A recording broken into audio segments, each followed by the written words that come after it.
Guys, welcome to Dominant Classes. Guys, आज हम बात करेंगे क्लास 12 के पोयम नंबर 2 की, यानी कि सेकंड चैप्टर के एक पोयम की, जिसका नाम है द ट्रू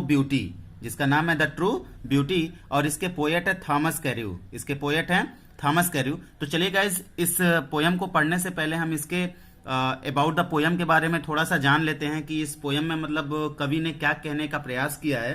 तो चलिए मैं बता देता हूं आपको कि इस पोयम में जो कवि हैं उन्होंने आध्यात्मिक सौंदर्य और शारीरिक सौंदर्य दोनों के गुणों के बारे में बताया है, प्रीफर्स किया है।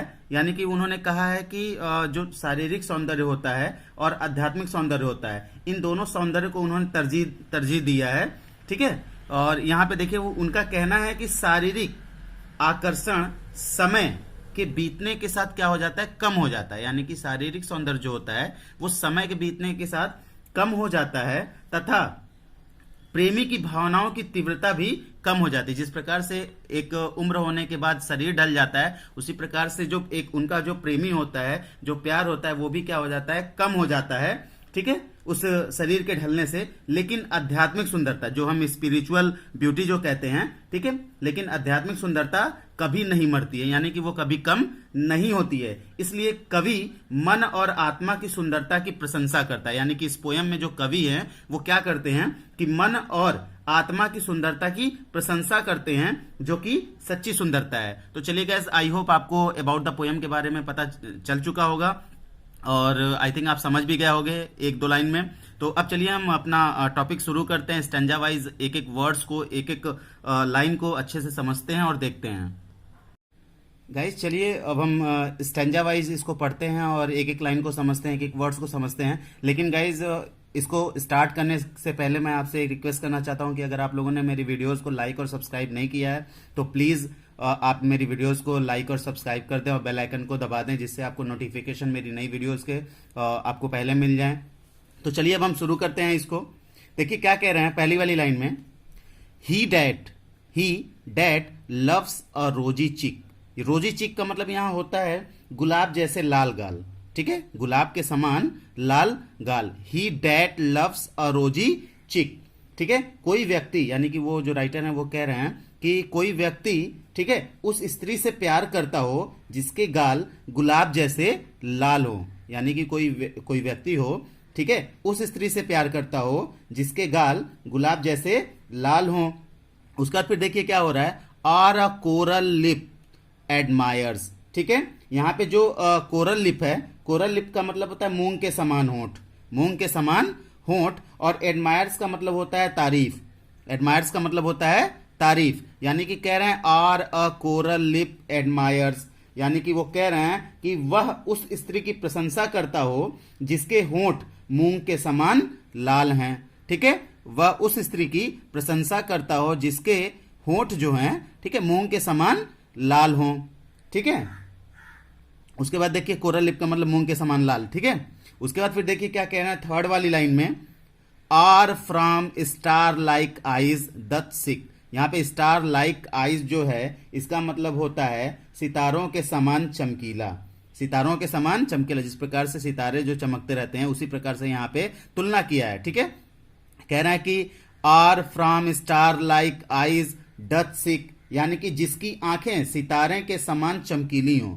आईज का मतलब आंख, ठीक है, जिसकी आंखें सितारों के समान चमकीली हों। उसके बाद फिर देखिए चौथी वाली लाइन में वो क्या कह रहे हैं, fuel to maintain his fires, fuel to maintain his fires. यानी कि यहां पे वो कह रहे हैं और वह अपने प्रेमी की भावनाओं को बनाए रखने के लिए, और वह अपने प्रेमी की भावना को बनाए रखने के लिए इन सभी सुंदरताओं से प्रेरणा पाता हो। ठीक है, यानी कि वो कह रहा है कि और वह, ठीक है, मेंटेन का मतलब यहां पे मेंटेन करना। ठीक है, यानी कि वो कह रहा है fuel to maintain his fires, यानी कि वह अपने प्रेमी की, ठीक है, वह अपने प्रेम की भावनाओं को बनाए रखने के लिए, यानी कि अपनी तीव्रता को बनाए रखने के लिए इन सभी सुंदरताओं से प्रेरणा पाता हो। अच्छा, किन सभी सुंदरताओं से, यहाँ पे रोजी चिक से, कोरल लिप से, स्टार लाइक आईज से, यानी कि इन सभी सुंदरताओं से यहाँ पे चौथी वाली लाइन बता रहे हैं कि वो प्रेरणा पाता हो। ठीक है, एक बार फिर से बता देते हैं कि fuel to maintain his fires, यानी कि मैंने बताया ना कि वो कह रहे हैं कि इन सभी सुंदरताओं से वह प्रेरणा पाता हो। ठीक है। अच्छा, उसके बाद फिर देखिए यहां पे क्या कह रहा है कि as old time makes these decay, as old time makes these decay. तो देखिए ओल्ड टाइम का मतलब यहां पे जो है वो बीते हुए समय से है। ठीक है। और यहां पे दिस डिके, डिके का मतलब होता है नष्ट होना, डिके का मतलब नष्ट होना। तो देखिए as old time makes this decay, कह रहे हैं कि किंतु कवि कहता है कि उस स्त्री को बुढ़ापा आने पर, ठीक है, ओल्ड टाइम का मतलब बुढ़ापा यहां पे, ठीक है, यानी बीता हुआ समय, as old time makes this decay, ठीक है, किंतु कवि कहते हैं कि उस स्त्री को बुढ़ापा आने पर ये सभी सुंदरता समाप्त हो जाती है। ठीक है, ये सभी सुंदरता क्या हो जाएगी, समाप्त हो जाएगी। अच्छा, कौन सी सुंदरता, ठीक है, यहाँ पे रोजी चिक की सुंदरता, कोरल लिप की सुंदरता, स्टार लाइक आइज की सुंदरता, इन सभी को बनाए रखने के लिए ये प्रेमी क्या करता है। ठीक है, यहाँ पे चौथी वाली लाइन में बताया गया था कि इन सभी सुंदरताओं से प्रेरणा पाता है। ठीक है, as old time makes this decay, यानी कि किंतु कवि कहते हैं कि उस स्त्री को बुढ़ापा आने पर ये सभी सुंदरताएं समाप्त हो जाती हैं। अच्छा, उसके बाद so his flame must waste away, यहाँ पे जो देखिए यहाँ पे दिया हुआ है वेस्ट अवे, वेस्ट अवे का मतलब होता है समाप्त होना। ठीक है, वेस्ट अवे का मतलब समाप्त होना, और फ्लेम, फ्लेम का मतलब होता है ज्वाला। ठीक है, फ्लेम का मतलब ज्वाला। So his flame must waste time, sorry waste away. ठीक है, इसका मतलब और तब उस व्यक्ति के प्रेम की तीव्रता भी समाप्त हो जाएगी, यानी कि वो कह रहे हैं कि बुढ़ापा आने पर, ठीक है, ये सभी सुंदरताएं समाप्त हो जाएंगी। ठीक है, so his flame must waste away, और तब उस व्यक्ति के प्रेम की तीव्रता भी क्या हो जाएगी, समाप्त हो जाएगी।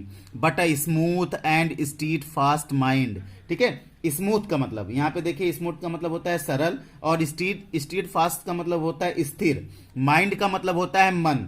ठीक है, तो देखिए यहाँ पे बताने का प्रयास किया बट, लेकिन यहाँ तो उन्होंने सुंदरता के प्रति बताया है, यहाँ पे यहाँ से लेके और यहाँ तक वाली लाइन में इन्होंने सुंदरता के प्रति बता दिया है। अब यहाँ पे देखिए जो पोएट हैं वो फिर से कुछ कहना चाहते हैं। But a smooth and steadfast mind, smooth का मतलब मैंने बताया आपको सरल, ठीक है, और स्टीड फास्ट का मतलब मैंने बताया स्थिर, और माइंड का मतलब यहाँ पे मन।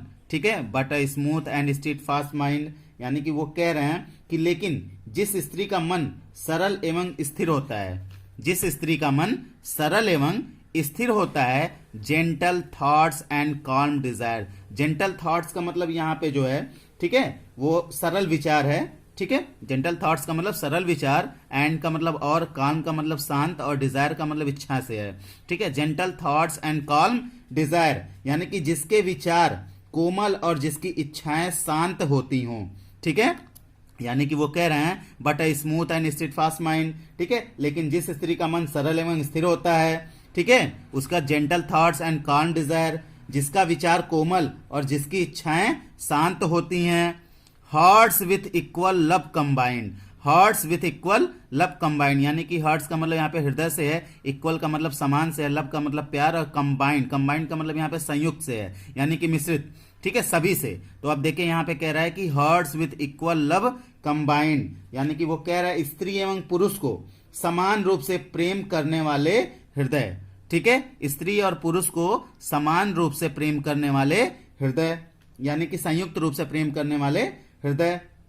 उसके बाद फिर देखिए क्या कह रहा है, किंडल नेवर, ठीक है, डाइंग फायर्स, किंडल, किंडल का मतलब यहाँ पे प्रेरित करना होता है।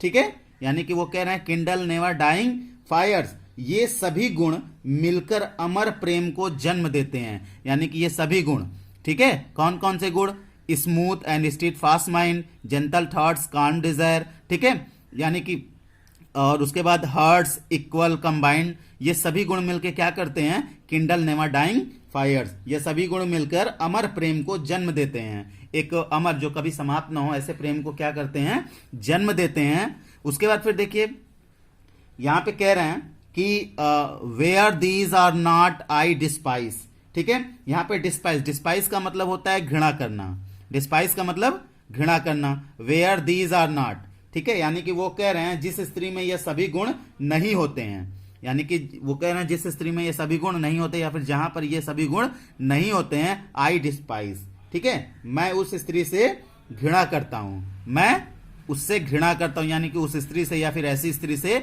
घृणा करता हूं। अच्छा, कौन करता है, पोएट करते हैं। ठीक है, यानी कि यहाँ पे उन्होंने उस स्त्री के बारे में बताया है। ठीक है, और बताया है कि मतलब उसमें ऐसी ऐसी गुण अगर नहीं है तो मैं ऐसी स्त्री से क्या करता हूँ, घृणा करता हूँ। लवली चिक्स और लिप्स और आईज।